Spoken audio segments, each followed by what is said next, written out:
I identify myself as African American. I identify as Hispanic. I identify as a student. I identify myself as a Mexican. I identify as a woman. Disabled. I'm a busy mom. White female. Latinx. Social worker. A student leader. I identify as a demi-romantic bisexual. An athlete. A daughter. Male. As a mother. A sister. Lesbian. Student athlete. And a friend. I have lots of different identities that you would never know looking at me right away.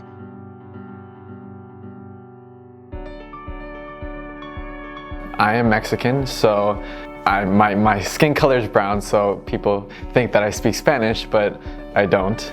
And usually I get like ashamed by that because I'm Mexican, therefore I should speak Spanish.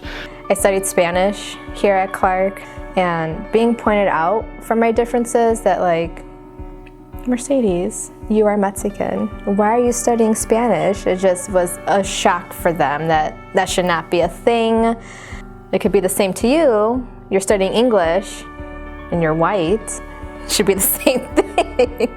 Being Hispanic is more than just the look of you. I'm 25% Panamanian, but that does not mean it's not part of my identity. My grandfather, who was an American soldier who married my grandma in Panama, how those two cultures came and blended together. A lot of my family down there does live in a smaller village, and they don't have hot water or anything like that. They make the best with what they have, and they are always so happy and cheerful and very welcoming. Well, I grew up in Alabama, where, like, you know, houses still, you know, show the Confederate flags. Racism still occurs. People saw me as, like, you know, just an athlete, you know. I mean, I was smart. I knew I was smart, but I mean, I wanted them to know as well.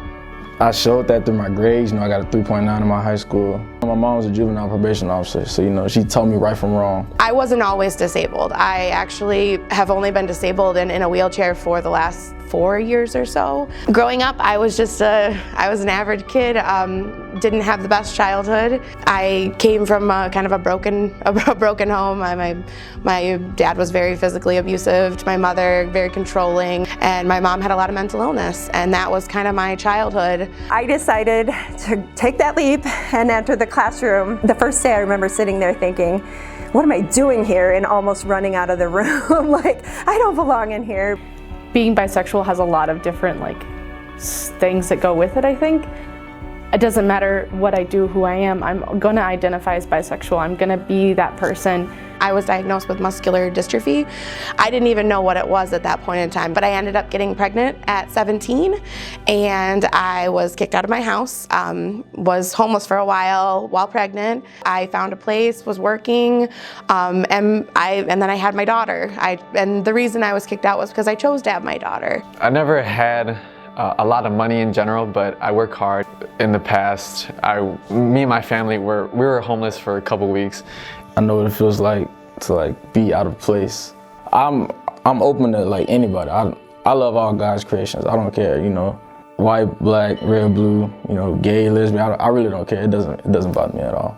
I take pride in being a student athlete. I know being a student just in general is rough in college.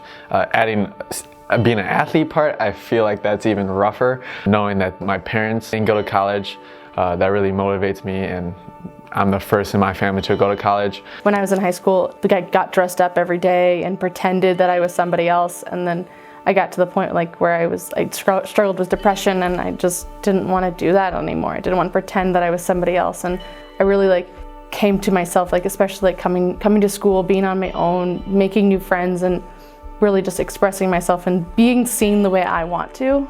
I'm here for a reason. I have a message. I'm the same as you. We're all equal. We have the same blood. My disability didn't come until after I started going back to school, which is a huge part of my life, and that's why being a student and being at Clarke is such a huge part of my identity.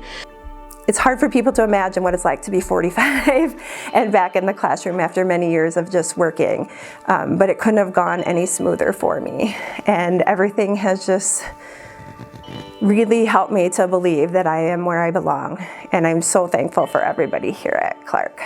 Don't judge a book by its cover, because everybody has their own story, and just because they look a certain way or act a certain way doesn't mean that that's who they are and how they got to where they are.